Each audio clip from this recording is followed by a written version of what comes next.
The year is 1986. Shia LaBeouf was born, difficult childhood, Disney Channel, yada yada. Transformers! The 2-hour car and toy commercial that is occasionally interrupted by explosions. And Shia LaBeouf saying no.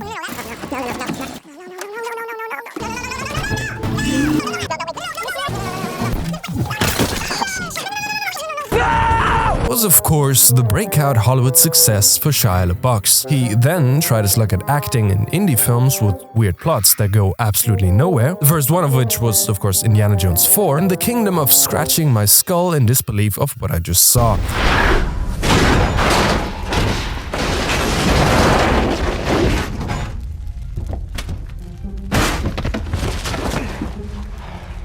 And after single-handedly saving the Indiana Jones franchise and reinvigorating demands for a replacement for Harrison Ford in the form of Shia LaJones, he said thank you, but that's enough praise. I'd rather make my own stuff from now on, and decided to become a creative writer himself.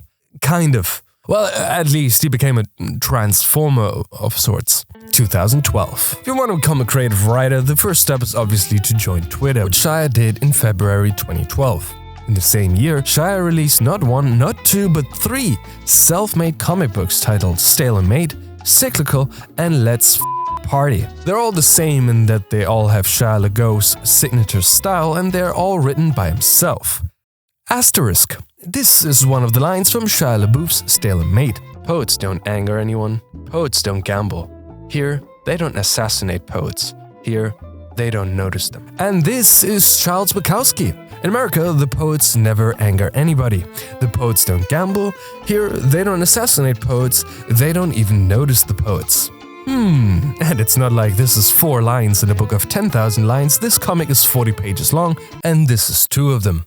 However, is it really stealing if the person is dead? Shia LaGrave Robber would never steal from a contemporary. In this other comic book, Let's Party, Shia LaBeouf thought, if I steal from someone who's French, people can't know that I stole anything because nobody speaks French. And so he stole from the English translation of Benoit Dutertre's The Little Girl and the Cigarette. Benoit wrote in his short story, Desiree Johnson followed his guards towards death row in a direction that he was the first to take. As he was returning to life, all he did was mumble, as if other people were trying as hard as they could to complicate his life. Shia LaCopy transformed this line into Donald Thomas followed the guards towards death row in a direction that he was the first to take. As he was returning to life, all he did was whistle, as though people were trying to complicate his life. Dutertre also wrote, according to government law, the condemned man, Desiree Johnson, was acting entirely within his rights when he invoked Article 47 of the Code of Application of Punishments, which authorized him to have one last smoke before execution. Whereas Shia LaPace wrote, government law said the condemned man Donald Thomas was acting entirely within his rights when he invoked Article 47 of the Code of Application of Punishments, which authorized him to have one last smoke before execution. Entirely different, guys. And here are some more similarities between the 2 works. But every book that I make says made on a Mac.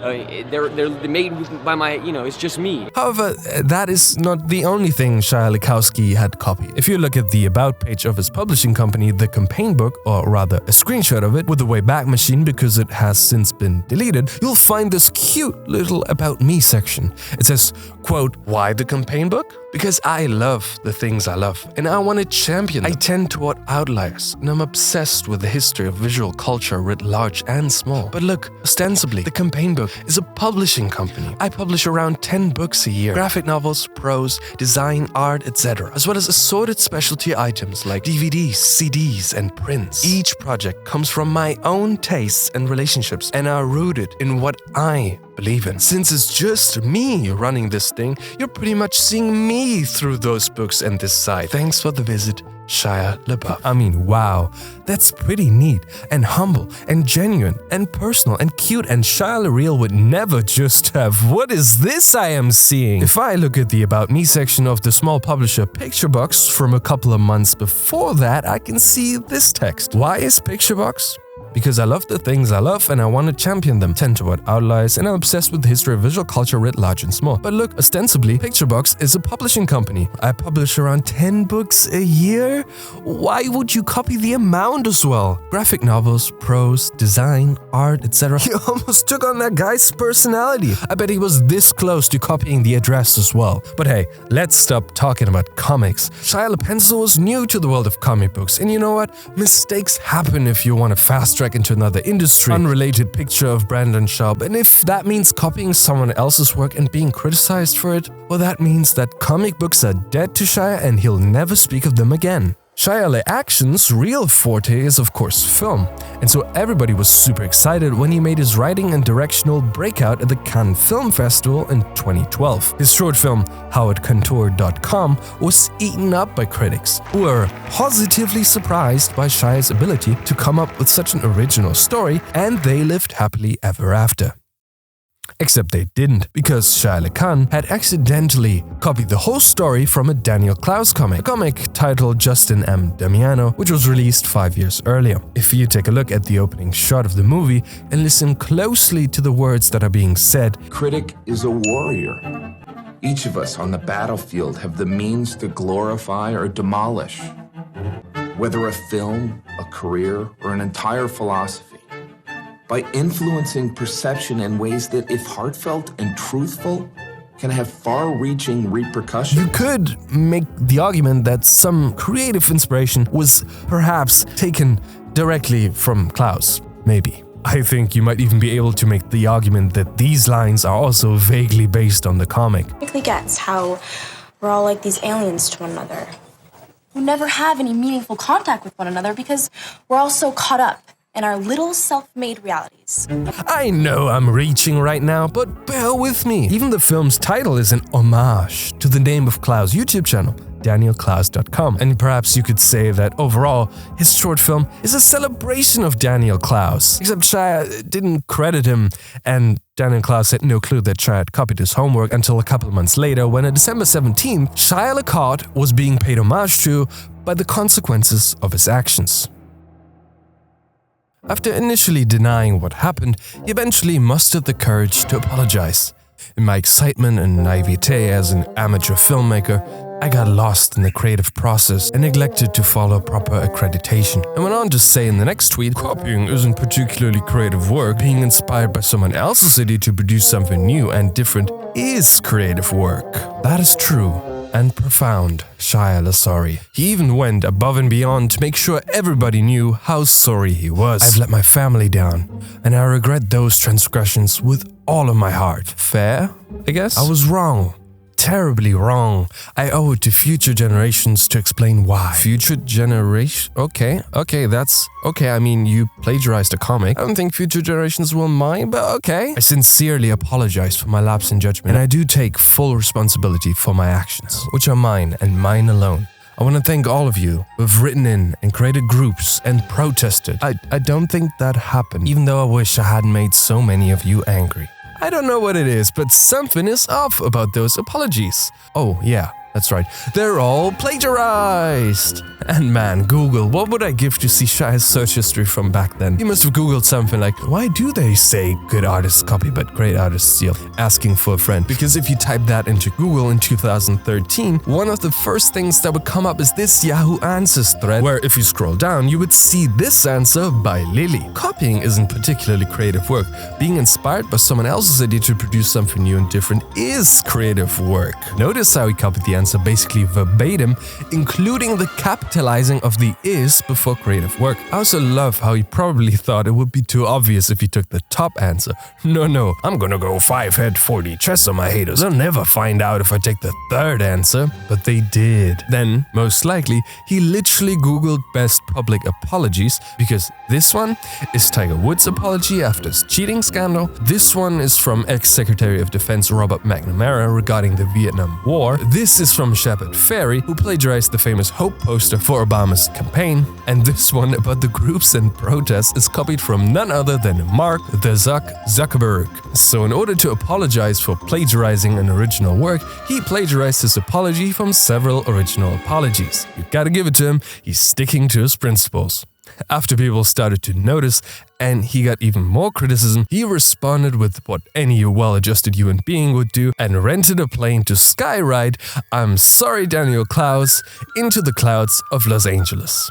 He then tweeted that he's addicted to lean, that he can barely remember things he has done or said, and that there's no excuse for skywriting. The day after, he tweeted #Kony2012. He then kind of went back on his apology with this analogy. We used to sit in a circle around a campfire and tell stories and share them and change them and own them together because they were ours. Now our stories are owned for profit. We buy corporate property and call it our culture, enriching others as we deplete ourselves. Which is so thoughtful and so deep, and wow, except the analogy doesn't really make sense as he took something from somebody else and then he said he made it himself to enrich himself and then did it again and again. But Shia LaMessage in the Sky wanted to move on and announced his next short film, Daniel Boring, by posting a picture of a storyboard, which was, you guessed it, plagiarized verbatim. Although he must have been trolling at this point, he shortly after received a cease and desist letter, putting a hold on Shia Legal Trouble's Daniel Boring. He reacted like any grown adult would and put another message in the sky. #stop creating. Boo-hoo. Over the next 2 months, Shia tweeted I am not famous anymore in all caps 22 times, then #I am sorry, and then another message in the sky.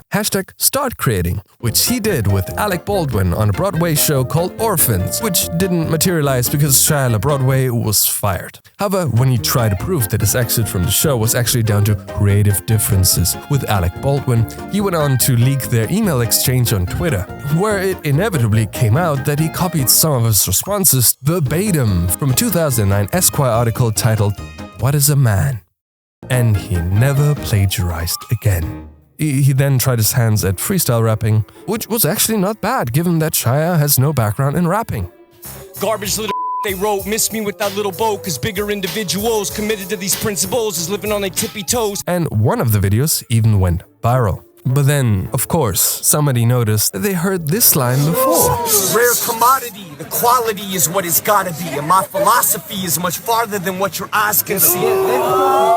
And I think you might be able to make the case that it does sound just a little bit like this one. Rare commodity, the quality is what it's gotta be, and my philosophy is much farther than what your eyes can see. Normal Tuesday night for Shia LaBeouf. Now he actually hung up his stolen hat and his Ctrl-C and V keys and left the world of plagiarism for good. Since then, he moved on to greener pastures, like alcoholism, drug abuse, single-handedly ending division and racism in 2016, being racist towards a black police officer in 2017, You going to hell, straight to hell, bro. No, it ain't, but it's real. You respect me, Debbie. That's sad as fuck, man. Why was it Debbie? Because you a black man.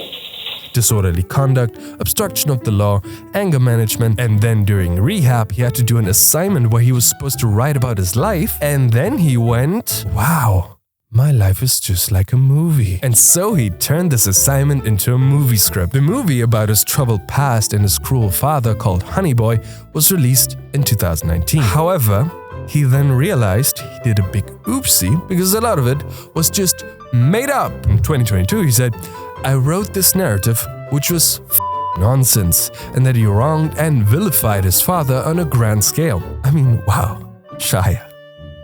The one time you're supposed to literally copy everything, you don't do it? It's literally a movie about your life. You're supposed to plagiarize everything that happened. He then found Jesus, occupied an elevator for 24 hours at Oxford University, and allegedly abused two of his ex-girlfriends. For one of them, FKA Twigs, he's about to be trialed next month. If you want to plagiarize any statements to bolster your case, Shia, I would recommend Bill Clinton with the side of Prince Andrew. Good luck. Oh, and there's no moral to the story. So let me just leave you with this quote from one of my favorite poets, Shia LaBeouf. Imitation is the sincerest form of flattery. But plagiarism is Do it! Just do it! Don't let your dreams be dreams. Thank you for watching. Thank you to all of my Patreons. If you want to support me and you want your name here, do what these lovely people did and subscribe to my Patreon. I love all of you. Have a lovely day.